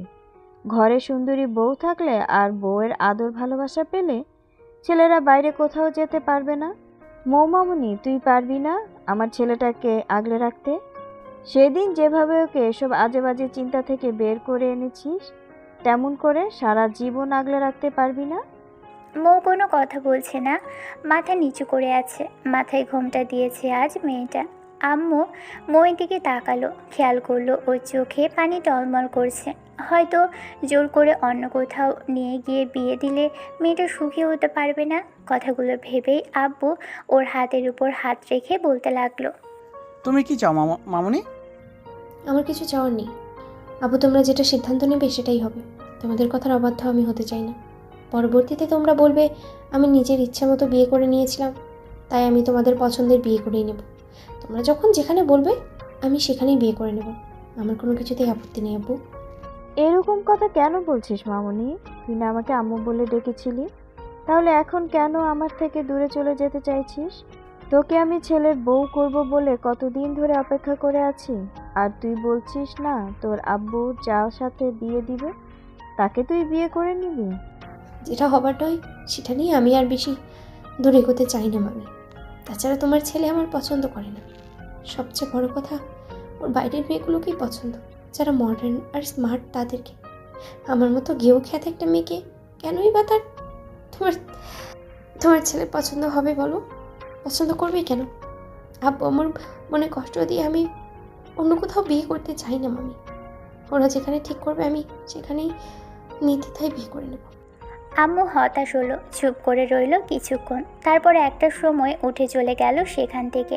ঈশান এসে আপুর পাশে বসলো। তখন আব্বু মোয়ের আব্বুকে উদ্দেশ্য করে বলল, এখনো এমন কিছু হয়ে যায়নি যে আমার ছেলের সাথে আপনার মেয়ের বিয়ে দিতে পারবেন না। তাছাড়া ঈশান বাইরের কয়েকটা মেয়েকে পছন্দ করছে, তার মানে এই না যে তাদের সাথে সম্পর্ক এত গভীর কিংবা বিয়ে হয়েছে যে এখন আর মৌকে বিয়ে করতে পারবে না। মৌ মামনি, তুই আমার কথা রাখবি না? তুই তোর আব্বুকে বলে দে তুই আমার ছেলেকে বিয়ে করবি। দেখ তোর মামি কত কষ্ট পেল, তুই এতদিন যাবৎ আমাদের বাসাতেই আছিস, আর এখন এসে বলছিস তোর আব্বু যার সাথে বিয়ে ঠিক করবে তুই তাকেই বিয়ে করে নিবি। মৌ আর কোনো কথা বলল না। চোখ থেকে 2 ফোঁটা অশ্রু গড়িয়ে পড়ল। মেয়েটা চোখ জোড়া বন্ধ করে রেখেছে। মৌয়ের আব্বু আবারও ওর দিকে ফিরে বলতে লাগলো, আমি আবারও বলছি, তুমি বলো কি চাও মামনি? বললাম তো আমার কিছু চাই না আব্বু। তুমি তুমি যেটা বলবে সেটাই হবে। যদি বলো এখন এখান থেকে বাসায় চলে যেতে, তবে তাহলে তাই হবে। আমি যদি বলি আজকে এখন এই মুহূর্তে বিয়ে করতে হবে, তাহলে বিয়ে করে নিতে পারবে? ময়ের বুকের ভিতরটা ধক করে উঠল। তার মানে কি আব্বু ছেলেপক্ষকে ঠিক করে রেখে এসেছে? তারা বাড়িতে বসে আছে, সেজন্যই নিতে এসেছে। মৌ হাত মোচড়াতে লাগলো। এবার ঈশান আর মামাকে যখনই কিছু বলতে যাবে তার আগেই মৌ বলতে লাগলো, ছোটো থেকে আমি কখনো তোদের কথা ফেলিনি, তাই আজও ফেলবো না। বললাম তো যেখানে বিয়ে দিবে সেখানেই বিয়ে করে নেবো আব্বু। ভাইজান, তাহলে কাজী ডাকুন। আজকে এখন এই মুহূর্তে দুইজনে বিয়ে হবে। আর ঈশান যদি বারণ করে দেয় তাহলে আমি আমার মেয়েকে নিয়ে চলে যাব। আমি চাই না আমার মেয়ের সম্পর্কে কেউ আঙ্গুল তুলে একটা বাজে কথা বলুক। এখন আপনি ভেবে দেখুন কি করবেন। আব্বু ঈশানের মুখের দিকে তাকালো। কিছু জিজ্ঞেস করার আগেই ছেলে বলতে লাগলো, আমার কোনো আপত্তি নেই আব্বু। ঈশান কেন বিয়েতে হ্যাঁ বলল, কী জন্য বিয়েটা করে নিবে বলল সেটা জানে। তবে এই মুহূর্তে ময়ের চোখের পানিটা বুকের বাঁ পাশটায় গিয়ে লাগছে। তার উপর আম্মুও কষ্ট পেয়েছে ময়ের এমন কথাতে। একটু বাদে ঈশানের বন্ধুদের মাধ্যমে কাজী ডাকা হলো। বিয়ে শুরু হতেই ঈশানের আম্মু দূরে দাঁড়িয়ে রইল, এখনও কাছে আসছে না। ঈশান তখন জোর করে এনে আম্মুকে একটা জায়গায় বসিয়ে দিল। বিয়েটা বেশ ভালোই সম্পন্ন হতেই সবাই কথা বলতে লাগলো। মো একটা কথা পর্যন্ত বলেনি, শুধু একবার ঈশানের দিকে তাকিয়েছিল। বউ সাজে মেয়েটাকে এখনও পর্যন্ত সাজানো হয়নি, তবে গোলাপি রঙের একটা 3 পিস পরেছে, তাতেই মেয়েটার গায়ের সাথে একদম যেন ম্যাচ করে গেছে। একদম ওর ঠোঁটের মতো গোলাপি। সব মিলিয়ে যেন কোনো অপ্সরী বা পরী ওর সামনে বসে আছে। মেয়েটা আজকে লজ্জা পাচ্ছে খুব। ময়ের আব্বু অনেকক্ষণ ঈশানের সাথে কথা বলল। ঈশানও বন্ধুদের সাথে কথা বলল। ফুপা অর্থাৎ শ্বশুর মানে ময়ের আব্বু সন্ধ্যার মুখে মেয়েকে রেখে চলে গেল। তবে মেয়ে কান্নাকাটি করলো না, করবেই বা কেন? সেই স্কুল লাইফ থেকে কলেজের গণ্ডিতে পা রাখতেই তখন থেকে এ বাড়িতে আছে, আর আম্মুকে প্রচণ্ড পরিমাণে ভালোবাসে। কিন্তু আজকে যখন এরকম কথা বলল তাতে আম্মু কষ্ট পেয়েছে। এবার আব্বু যেতেই ঈশানকে মৌকে বলতে লাগলো, একটু রুমে আসবে? ঈশানের কথাতে মেয়েটা মাথা নেড়ে উত্তর দিয়ে তারপর দোতলায় এসে ওর নিজের রুমের দিকে যেতে গেলে ঈশান হাত ধরে টানতে টানতে মেয়েটাকে নিজের রুমে আনলো। দরজাটা লাগিয়ে দিতে মৌ ভয় পেয়ে গেল। ঈশান আর মৌ পাশাপাশি বসে আছে, মাঝখানে দূরত্ব রেখে বসলো। ছেলেটা মৌয়ের দিকে তাকিয়ে আছে আর মেয়েটা মাথা নিচু করে রেখেছে। আমার ওপর রাগ করে থেকে বিয়েতে বারণ করে দিয়েছিলে কেন? দেখো আম্মু কত কষ্ট পেল। যাকে মায়ের মতো ভালোবাসো তাকে আছে কষ্ট দিয়ে ফেললে। তোমার কাছে যদি এই কষ্টের কারণ নাও মনে হয়, তারপরেও গিয়ে আম্মুর সাথে একটু কথা বলো, একবার সরি বলে দাও, নাহলে আম্মু সত্যিই খুব কষ্ট পাবে। দেখো রাগ তুমি আমার উপর করেছো, সেটা নিয়ে রাগ দেখাও, তারপরও আম্মুর সাথে গিয়ে একবার কথা বলে আসো, যাও। মৌ কোনো কথা বলল না। একবার ছেলেটার দিকে তাকাতেই ঈশান যখন রিকোয়েস্ট করতে যাবে তখনই মেয়েটা মাথার ঘোমটা দিয়ে আম্মুর রুমের দিকে চলে গেল। আম্মুর রুমে বসে কিছু একটা ভাবছিল, তখন মৌ আম্মুকে উদ্দেশ্য করে বলতে লাগলো। আম্মু আসবো? মৌয়ের মুখে আম্মু কথাটা শুনে ভদ্রমহিলা অবাক হলো। তারপর দরজার দিকে ফিরে ওকে দেখে একটু হাসার চেষ্টা করে আসতে বলল, তবে হাসিটা মলিন। মৌ এসে আম্মু থেকে কিছুটা দূরে দাঁড়িয়ে রইল। আম্মু আবার পিছন ফিরে ঘুরে কি যেন গোছাতে ব্যস্ত হয়ে পড়ল। তুমি কিছু বলবে? না মানে আসলে হ্যাঁ বলছিলাম কি যে আম্মু আমি তখন অমন করে বলতে চাইনি। তুমি আমার কথাতে তখন কষ্ট পেয়েছো তাই না? আরে না, দূর পাগলি, আমি কষ্ট পাবো কেন? আমি আশা করছিলাম তুই বিয়েতে হ্যাঁ বলবি, কিন্তু তোমার আব্বুর উপরে ছেড়ে দিয়েছো, সেই জন্য অবাক হয়েছিলাম। তবে প্রত্যেকটা মেয়েরই উচিত এইরকম করে কথা বলা। আর তুমি ঈশানকে ভালোবাসো সেটা আমার কাছে প্রকাশ করার পরও আজকে সেটা এড়িয়ে যাওয়ার চেষ্টা করেছিলে। অবশ্যই তাতে আমার ছেলেরই দোষ। আম্মু তুমি রাগ করে দেখো না please, I am really sorry. দেখো তাকাও না একবার আমার দিকে। আম্মু মৌয়ের দিকে ফিরতেই মেয়েটা আম্মুর পায়ে হাত দিয়ে সালাম করতে গেলে আম্মু ওকে উঠিয়ে এক হাতে জড়িয়ে ধরলো। তারপর কপালে চুমু খেতে মেয়েটাও ওনাকে দু হাতে জড়িয়ে ধরে বলতে লাগলো। আব্বুকে আমি তেমন করে কিছু বলতে পারতাম না। সবচেয়ে বড় কথা হলো আমি জানতাম যে আব্বু এরকম কিছু করবে না, তাই আব্বুর উপরে ছেড়ে দিয়েছিলাম। তুমি রাগ করো না প্লিজ। দেখো এখন তো আমি তোমার ছেলের বউ, এখন থেকে আমি সবসময় এখানেই থাকবো। তুমি দয়া করে রাগ করো না আম্মু। না রে পাগলি মেয়ে, আমি রাগ করি নাই। রাগ যদি করেই থাকতাম তাহলে কথাই বলতাম না, তাই না? এখন তো কথা বলছি, তাহলে এত ভয় পাওয়ার কি আছে? আম্মু অনেকক্ষণ যাবৎ মৌকে বোঝালো। একটু বাদে মৌ রুমে আসলো। তবে ঈশান মেয়েটাকে দেখে অসম্ভব রকমের অবাক হলো, কারণ মেয়েটাকে অসম্ভব রকমের সুন্দর লাগছে এই মুহূর্তে দেখতে। মনে হচ্ছে যে একটু আগে বউ সাজে কেউ সাজিয়ে দিয়েছে, তবে যেটুকু সাজিয়েছে তাতেই অসম্ভব রকমের সুন্দর লাগছে। ঈশান ভাবেনি মেয়েটাকে ওর রুমে আপনা আপনি আসবে। মৌ আসতেই ছেলেটা বেড ছেড়ে উঠে বসলো। মৌ গিয়ে বেডের এক সাইডে বসে পড়তেই তখন ঈশান বলতে লাগলো। যাই হোক, রাগ করে থেকে যে রুমে আসবে না বলে জেদ ধরেননি, সেটার জন্য অনেক ধন্যবাদ। যদি ঘুম পেয়ে থাকে তাহলে ঘুমিয়ে পড়ো। মৌ একটু অবাক হলো। তখন ঈশান রুমের দরজাটা লাগিয়ে দিয়ে আসতেই মৌ বলতে লাগলো। তুমি কোথায় শোবে? যদি খুব বেশি আনইজি ফিল লাগে আমার সাথে একই বেডে শুতে, তাহলে বলো, আমি নিচেই শুচ্ছি। হাসছে আমার ভদ্র ছেলে। না নিচে কোথাও যেতে হবে না, আমার পাশে এসো। ঈশান ড্রিম লাইটটা জ্বালিয়ে দিয়ে এসে মৌয়ের পাশে শুয়ে পড়ল। তবে মাঝখানে কোনো কোলবালিশ নেই। মেয়েটা ওর দিকে ফ্যাল ফ্যাল করে কিছুক্ষণ তাকিয়ে থেকে চোখ ফিরিয়ে নিল। ঈশান জানে না মেয়েটার জন্য এত কেন অনুভূতি হচ্ছে। কেবল একটা মায়া কাজ করছে। আবেগ, ইমোশন সব কিছু এলোমেলো অগোছালো হয়ে যাচ্ছে। মৌয়ের মায়াবী মুখের দিকে তাকিয়ে থেকে মনে হয়েছে এই সময়টা এখানেই থমকে থাকুক। কেউ কোনো কথা বলছে না। মৌ মাথা নিচু করে কিছু একটা ভেবে যাচ্ছে। তখনই ঈশান ওর হাতের উপর একটা হাত রাখতেই মৌ চোখ বড় বড় করে তাকালো। ঈশান হাতটা সরিয়ে ফেললো আর বলতে লাগলো। সরি, আসলে আমি ভাবতে পারিনি তুমি রাগ করবে। আচ্ছা ঠিক আছে, আমি দূরে যাচ্ছি। ঈশান কথাটা বলতেই মৌ ঈশানের হাতটা চেপে ধরলো অন্য হাত দিয়ে। তারপর বেশ খানিকটা অস্পষ্ট সুরে বলতে লাগলো। আমি রাগ করিনি, কি বলবে বলো? না মানে আমার মনে হচ্ছে তুমি আমার উপর এখনো রাগ করে আছো। ওসব বাদ দাও। ওসব রাগ অভিমান আমি ভুলে যেতে চাই। যে রাগ অভিমানের মানে বোঝে না, তারপরে রাগ অভিমান করে থাকার কোনো মানেই হয় না। আরে বাবা, আমি জানতাম নাকি যে তুমি আমাকে হ্যাঁ আমি তোমাকে কি না মানে ভালোবাসা পছন্দ করো জানতাম না। আমি তো ভেবেছিলাম তুমি আমাকে জুনিয়র আর মামাতো ভাই হিসেবে ভাবো, কিন্তু এমন করে কখনো চিন্তাও করা হয়নি তুমি আমায় এত ভালোবাসো। যদি জানতাম তাহলে কি বাইরে ঘুরে বেড়াতাম? তাহলে কি করতে? কী আর করতাম, তোমার সাথে প্রেম করতাম, তোমাকে সময় দিতাম। আমি জানতাম না যে এরকম কিছু হবে, তাহলে কখনোই এসব আজেবাজে মেয়ের পেছনে ঘুরতামই না। বিয়ের আগে যা করেছো করেছো, এরপর থেকে এরকম কিছু করলে আমি কিন্তু বাবার বাড়ি চলে যাব বলে দিলাম। আর আমি বাসা থেকে বেরোলেই যে আম্মু তোমার কি অবস্থা করবে সেটা তুমি খুব ভালো করেই জানো, তাই ভবিষ্যতে আর এরকম ভুল করার চিন্তাও করো না। ঠিক আছে, করব না। সেদিন তোমার বাসা থেকে আসার সময় তো কথা দিলাম।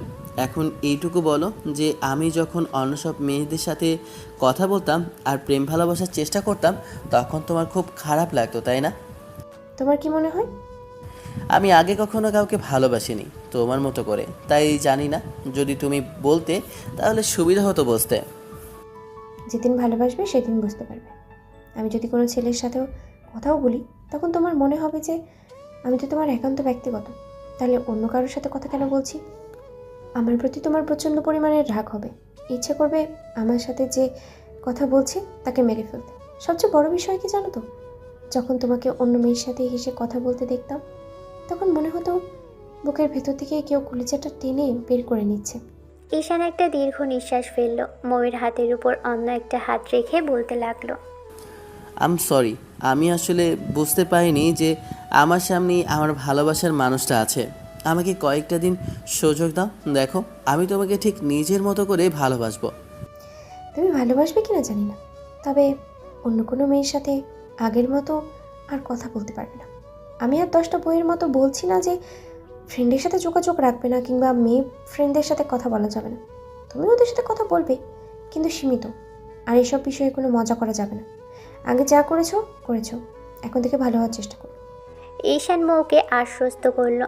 এমন করেই কাটতে লাগলো দিন। ঈশান আর মৌয়ের কাছাকাছি আসা বলতে একই বেডে শোয়া, হাতের উপর হাত রাখা, আর ভুলবশত ঘুমের মাঝে দুজনকে জড়িয়ে ধরা, এই অবধি। কয়েকদিন পরের ঘটনা। আব্বু ঈশানকে অফিসে যেতে বলল। রাতে খাবার সময় কথাটা বলতেই ঈশান পরদিন সকালে উঠে ফ্রেশ হওয়ার বদলে একেবারে গোসল করে বেরোলো।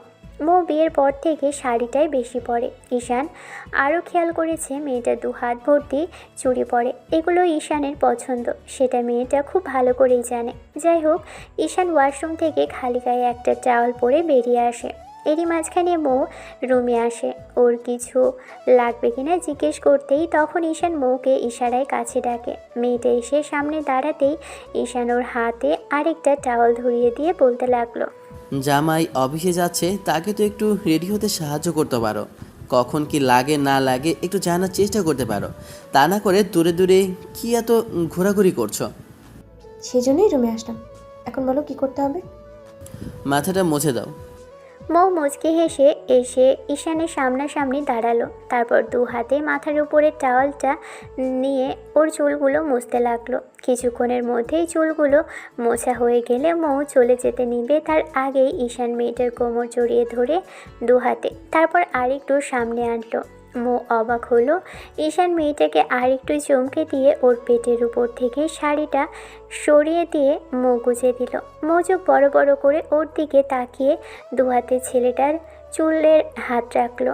অনেক আগেই মৌয়ের হাত থেকে টাওয়ালটা পড়ে গেছে। ঈশান মৌয়ের পেটে মুখ গুজে দিয়ে কয়েকটা গভীরভাবে চুমো খেলো। মৌ ঈশানের চুলগুলো আঁকড়ে ধরলো 2 হাতে, চোখ জোড়া বন্ধ করে নিয়ে কয়েকটা জোরে জোরে নিঃশ্বাস নিল। ঈশান মেয়েটার পেটে ইচ্ছে মতো ঠোঁটের স্পর্শ দিচ্ছে আর নাক ঘষে যাচ্ছে। ইচ্ছে করছে না ছেলেটাকে দূরে সরিয়ে দিতে। ভালোবাসার মানুষটার যে এতটা কাছে কখনো আসা হয়নি। মৌ চুপচাপ দাঁড়িয়ে আছে। একটু সময় ঈশান উঠে দাঁড়ালো, তারপর মেয়েটাকে আলতো করে কোমর জড়িয়ে ধরে নিজের সাথে মেশালো। আরেক হাত মুখের পাশে রাখতেই দেখলো মৌয়ের ঠোঁট জোড়া অনবরত কাঁপছে। ঈশান আলতো করে ঠোঁট ছোঁয়ালো মেয়েটার কপালে, তারপর কানের কাছে মুখ নিয়ে ফিসফিস করে বলল। কি হয়েছে বউ, এমন করে কাঁপাকাঁপি করছো কেন? এখনো তো তেমন কিছুই করলাম না। মৌয়ের হুঁশ ফিরল। ঈশানের থেকে নিজেকে ছাড়িয়ে নেওয়ার চেষ্টা করলে তখনই ছেলেটা আরও শক্ত করে ওকে বুকের সাথে চেপে ধরে মেয়েটাকে নিজের সাথে লেপ্টে ধরতেই মৌ আমতা আমতা করতে লাগলো। ঈশান বলতে লাগলো।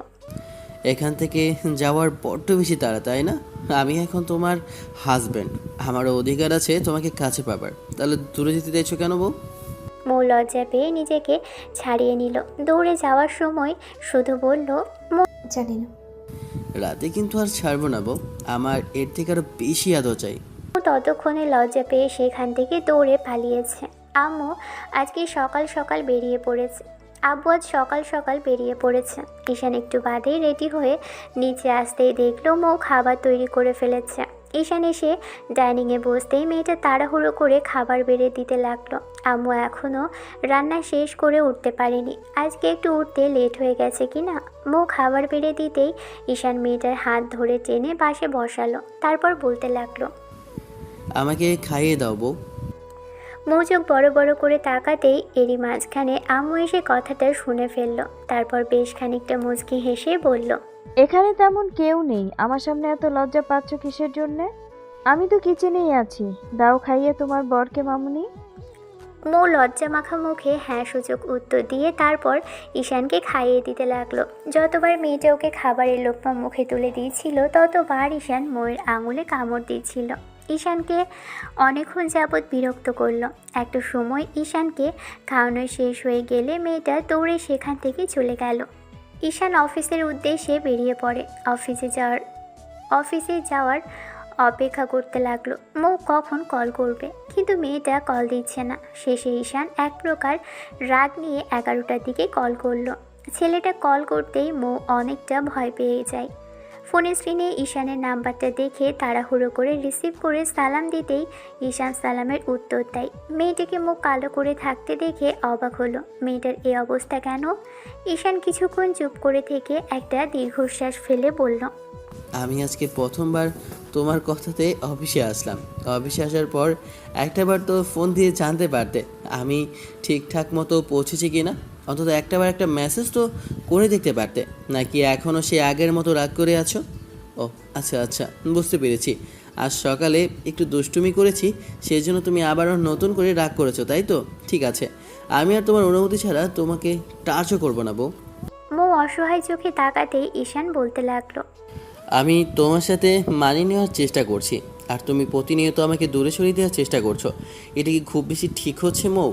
পুরুষ বউয়ের কাছে চায় মানসিক শান্তি, আর সেই বউ স্বামীর সাথে কথাই বলে না ঠিক করে। বিয়ের পর থেকে দেখছি তুমি আমার সাথে কথাই বলতে চাইছো না। কি সমস্যা তোমার? নাকি আমি তোমাকে কোনো বিষয় নিয়ে জোর করছি? বলো তো। মৌ কোনো কথা বলল না। ঈশান রাগ করে কলটা কেটে দিল। মেয়েটা ফোন ব্যাক করলো না। অদ্ভুত ব্যাপার। ঈশান আম্মুকে ফোন করে বলল, আম্মু, তোমার বৌমার কি হয়েছে? একটাবার রুমে গিয়ে দেখো তো। ফোন করলাম, কথা বলো না, মুখ কালো করে রেখেছে। নাকি আমার সাথে বিয়ে হয়েছে দেখে খুব বেশি আফসোস হচ্ছে তার? এটা কেমন কথা আব্বু? মৌ একবারও বলেছে যে তোমার সাথে বিয়ে হয়েছে দেখেও এখন মন খারাপ করে আছে? কি সব আজব কথা। আমি যাচ্ছি, আমি গিয়ে দেখছি কি হয়েছে। আম্মু গিয়ে অনেকক্ষণ জিজ্ঞেস করলো, কিন্তু মৌ তেমন করে কোনো কথা বলল না। শেষে আম্মু হতাশ হয়ে রুম থেকে বেরিয়ে আসে। ঈশান দুপুরের বাসায় আসলো না। যাওয়ার সময় বলে গিয়েছিল বাসায় আসবে, কিন্তু মেয়েটার এরকম কর্মকাণ্ডে আর বাসায় যেতে ইচ্ছে করলো না। সারাদিন না খেয়ে দুপুরে বসেছিল। ভেবেছিল মৌ একটাবার কল করবে, কিন্তু মেয়েটা কল করেনি। কেন যে মেয়েটা এরকম মন খারাপ করেছিল সেটা নিয়ে ভাবতে ভাবতেই দিনটা কেটে গেল। বিকেল 3টার মুখে ঈশান অফিস থেকে বেরোলো। তারপর বাসায় যাবার পথে মনে হলো যে মেয়েটার জন্য কিছু একটা নেওয়া যাক। কখনো ওর জন্য কিছু নেওয়া হয়নি, আর বিয়ের পর তো মেয়েটাকে কিছু দেওয়াও হয়নি। ঈশান মৌয়ের পছন্দের বেশ কিছু গোলাপ আর একটা শাড়ি, চুড়ি আর কিছু চকলেট নিল, যেগুলো মৌয়ের বরাবরই পছন্দ। ঈশান বাসায় ফিরল, দেখলো মেয়েটা আম্মুর সাথে রান্না করছে। ঈশান বাসায় এসেছে, মৌ সেটা দেখেও ফ্যাল করে তাকিয়ে রইল। তখন আম্মু বলতে লাগলো, কি হলো মামুনি? বর বাসায় এসেছে, যাও গিয়ে দেখো কি লাগবে না লাগবে। এরকম করে চুপচাপ বসে থাকলে হবে? আমুর কথাতে ময়ের হুঁশ ফিরতেই মেয়েটা তাড়াহুড়ো করে রুমে আসলো। এসে দেখলো ঈশান ড্রেস চেঞ্জ করছে। মেয়েটা এসে দূরে দাঁড়িয়ে রইল। ঈশান বেডের উপর শাড়ি আর বাকি জিনিসগুলো দেখিয়ে বলতে লাগলো, দেখো, এখানে তোমার পছন্দের কিছু জিনিস আছে। যদি পছন্দ না হয় তাহলে ফেলে দিও, জোর করছি না তোমাকে। ঈশানের কথাতে মৌ এসে জিনিসগুলো নেড়ে চেড়ে দেখলো। বুঝতে পারলো যে এসবই ওর পছন্দের। শাড়িটা পরো, সুন্দর লাগবে তোমাকে। আর যদি মনে হয় ইচ্ছা করছে না তাহলে ফেলে দিও, আমি সবটা বুঝে যাব। মৌ কেন কথা বলছে না ঈশান জানে না। ছেলেটা নিচে চলে আসলো। তারপর আম্মুকে ডাকতে লাগলো। খুব ক্ষুধা পেয়েছে, দুপুরে খায়নি। এসে আম্মুকে ডাকতে লাগলো। মৌ কোনো কথা বলছে না দেখে বিরক্ত লাগছে, তাই আম্মুকে ডাকলো। ভদ্রমহিলা যখনই কিছু জিজ্ঞেস করবে তার আগেই ছেলে বলতে লাগলো, আমায় কিছু খেতে দাও, খুব খিদে পেয়েছে। সে কি কথা, দুপুরে কি খাওনি নাকি? না, খেতে ইচ্ছে করছিল না। কেউ এমন মুখ গোমরা করে থাকলে ভালো লাগে বলো? যাই হোক, বাদ দাও, এসব খাবার নিয়ে আসো।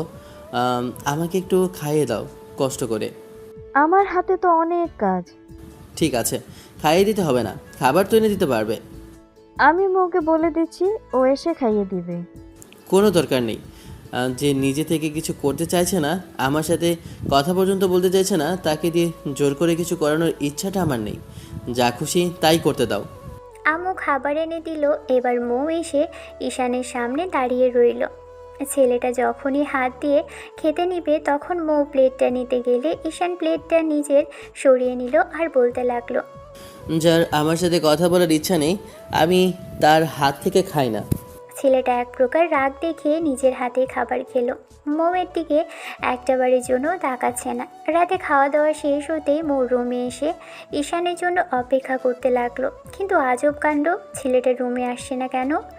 অনেকক্ষণ যাবৎ অপেক্ষা করার পরও যখন ঈশান রুমে আসলো না, ঠিক 12টার দিকে মৌ রুম থেকে বেরোলো। তারপর আশেপাশে ঈশানকে খুঁজতে লাগলো। খোঁজার চেষ্টা করে যখন পেল না, তখন মনে হতে লাগলো বাসার সদর দরজা বন্ধ। তার মানে ঈশান বাইরে যায়নি, বাসাতেই কোথাও আছে। খুঁজে দেখতে দেখতে শেষে গেস্ট রুমে এসে দেখলো ছেলেটা আদাশোয়া হয়ে বসে কিছু একটা ভাবছে। মৌ বেশ খানিকটা খারাপ লাগলো। ওর উপর রাগ করে সেখানে বসে আছে, তাহলে কি তখন কথা বলেনি দেখে এরকম করে রাগ করে আছে? কথাগুলো ভেবেই এবার মৌ এসে ভিতরে এসে দাঁড়ালো। কিছুক্ষণ চুপ রইল। তারপর ঈশানের ধ্যান ভাঙানোর জন্য একটু হালকা কাশি দিতেই ছেলেটা একবার আর চোখে ওর দিকে তাকিয়ে থেকে তারপর আবার ভাবনায় বিভোর হলো। এবার মৌ গুটি গুটি পায়ে হেঁটে এগিয়ে এসে যখনই ওর সামনে দাঁড়ালো, ঈশান অবাক হলো, কারণ মেয়েটা ওর দেওয়া সেই কালো শাড়িটা পরেছে আর বেশ সুন্দর করে সেজেছে। এমন কিছু দেখে ছেলেটা অবাকের চরম সীমানায় পৌঁছালো। কিছুক্ষণ যাবৎ মেয়েটার দিকে তাকিয়ে থেকে তারপর বলতে লাগলো, কি ব্যাপার, আপনি এখানে যে? অনেক রাত হয়েছে, যান গিয়ে শুয়ে পড়ুন। না মানে আসলে বলছিলাম, তুমি কি আমার উপরে রাগ করে আছো? কেন, কী জন্য রাগ করতে যাব?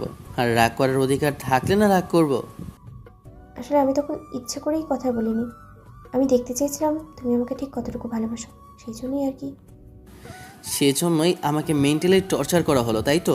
এতক্ষণ খুব বেশি ভালো লেগেছে, এখন যাও গিয়ে শুয়ে পড়ো। তাহলে তুমি এখানে কেন? রুমে চলো। ইচ্ছে নেই, তোমার এরকম কর্মকাণ্ড দেখে রুমে যাওয়ার ইচ্ছেটাই মরে গেছে। এখানেই শুতে যাচ্ছি, যাও এখান থেকে, ডিস্টার্ব করো না। সকাল থেকে অনেক জ্বালিয়েছ মেন্টালিভাবে, এখন চাইছি না তোমার সাথে কোনো প্রকার সিনকিট করতে। সরি ঈশান, আসলে আমি দেখতে চেয়েছিলাম তুমি আমাকে কতটুকু ভালোবাসো। আমি যদি তোমার সাথে কথা না বলি তাহলে তোমার ঠিক কেমন লাগে তাই দেখতে চেয়েছিলাম। কিন্তু আমার পিচ্চি বরটা যে আমাকে এত ভালোবাসে সেটা আমি বুঝতে পারিনি। Sorry baby. জানো আমার কতটা খারাপ লেগেছে? বিয়ের 15 দিন হলেও আমি তোমাকে এক মুহূর্তের জন্য চোখের আড়াল হতে দেখিনি, আর তুমি আমার সঙ্গে কথাই বলোনি। তুমি আমার অভ্যাস হয়ে যাচ্ছ। যখন থেকে জানতে পেরেছি তুমি আমাকে ভালোবাসো, তবে থেকে কেমন যেন অনুভূতি হচ্ছে। বারবার মনে হচ্ছে এই মেয়েটাকে আমি কেন ভালোবাসতে পারলাম না। আর সেই তুমি আজকে পুরো দিনটাই আমার সাথে কথা বলোনি। রাগ করে থাকলে তার জন্য যা পারো শাস্তি দিও, কিন্তু এরকম করে মেন্টালি টর্চার করার মানে কি? টর্চার তো করেই ফেলছো, এখন সরি বলে কি হবে? এবার তো হয়েছে, তোমার শান্তি। মৌ মাথা নিচু করে রইল। ঈশান একটা দীর্ঘ নিঃশ্বাস ফেলে চোখ বন্ধ করল। তারপর বেড থেকে উঠে বসতেই মৌ এগিয়ে আসলো। ঈশানের সামনে এসে মেয়েটা দাঁড়াতেই ছেলেটা উঠে যেতে নিলে মৌ ছেলেটাকে জোর করে বসিয়ে দিল। তারপর গলাটা জড়িয়ে ধরে নিজে ঈশানের কপালে চুমু খেতেই ঈশান ওর কোমর জড়িয়ে ধরল। ছেলেটার চোখে পানি টলমল করছে। মৌ সেটা বুঝতে পারছে। তার মানে কি ছেলেটা ওকে বড্ড বেশি ভালোবেসে ফেলেছে, খুব বেশি কাছে চাই। মৌ নিজেও একই ছাদের নিচে থেকে ঈশানের ভালোবাসা থেকে বঞ্চিত থাকতে চায় না। তাই মেয়েটা একটু মুচকি হাসলো। তারপর আপনা আপনি ওর কোলের মধ্যে বসে পড়ল। ময়ের এমন অদ্ভুত ধরনের আচরণে অবাক হলো ঈশান। তারপরও এক হাতে কোমর জড়িয়ে ধরে আরেক হাত মুখের পাশে রেখে বলতে লাগলো, অনেক বেশি ভালোবাসিব। যদি কোনো ভুল থাকে তার জন্য যা খুশি শাস্তি দিও। তারপরও এরকম চুপ করে থেকে মেন্টালি টর্চার করো না প্লিজ। আমি তোমার কাছে মানসিক শান্তি চাইছি, আর তুমি যদি এমন অশান্তির কারণ হও তাহলে আমি কি করে ভালো থাকবো বলো? মো আবারও মুচকি হাসলো। আলতো করে ঈশানের ঠোঁটে ঠোঁট বসিয়ে দিয়ে কয়েক সেকেন্ড বাদে ছেড়ে দিয়ে বলতে লাগলো, সরি বেবি, আর কখনো এরকম করবো না। দেখো, এখন থেকে তোমার অনেক বেশি কাছে থাকবো শোনো। সত্যি তো ভালোবাসবে তো আমায়? মো লজ্জায় কথা বলতে পারছে না। তারপরও ঈশান এরকম মন খারাপ দেখে কথা বলতে হচ্ছে। ঈশান মুখকে শক্ত করে জড়িয়ে ধরল। তারপর ওর গলায় আর ঘাড়ে মুখ গুজে দিয়ে বলতে লাগলো, আমি বুঝতে পেরেছি, বিয়ের পর থেকে তোমার ভালোবাসা পাওয়ার জন্য আমাকে বেশি দিন দেরি করতে হবে না। যখন থেকে জানতে পেরেছি তুমি আমায় ভালোবাসো, তখন থেকে নিজেই চেষ্টা করে গেছি তোমাকে ভালোবাসার। আর আজকে তোমার ইগনোরটা আমাকে বুঝিয়ে দিয়েছে আমি ঠিক তোমাকে কতটুকু ভালোবাসি আর কতটুকু কাছে পেতে চাই। প্লিজ বউ, আর কখনো এমন করে আমাকে ইগনোর করো না। তোমার ইগনোরটা যে আমি আর নিতে পারবো না, বিশ্বাস করো। সত্যি মরে ঈশানের এরকম ধারা কথাতে মো ওর ঠোঁট জোড়া বন্ধ করে দিল। সাথে সাথে ঈশান পাগলের মতো মেয়েটার নরম ঠোঁটে কিস করতে লাগলো। মিনিট 5 পরে মেয়েটাকে ছেড়ে দিয়ে দুজনেই হাঁপাতে লাগলো। এবার মো ঈশানের গালে খুব জোরে সুরে একটা চুমু খেয়ে বলতে লাগলো, চলো শোনো, এবার রুমে চলো, অনেক রাত হয়েছে, রুমে গিয়ে শুয়ে পড়ি। না, আজকে এই রুমেই থাকবো। তুমি আমার কাছে থাকবে, কোথাও যাবে না। আর আমি এখন থেকে এখানেই থাকবো। অন্তত আজকে রাতটা তো দুজন এখানে কাটাবো। কিন্তু এই গেস্ট রুমে? রুম ছেড়ে এখানে কেন? চলো না রুমে যাই। কেন? এখানে ভালোবাসলে কি খুব বেশি খারাপ লাগবে বউয়ের? যথেষ্ট। ঈশান মৌকে কোলে উঠিয়ে নেয়। তারপর রুমের দরজাটা লাগিয়ে দিয়ে আসে। এরই মাঝে মৌ আবারও ছেলেটার ঠোঁটের সাথে নিজের ঠোঁট জোড়া মেলাতেই ঈশান রেসপন্স করতে লাগলো।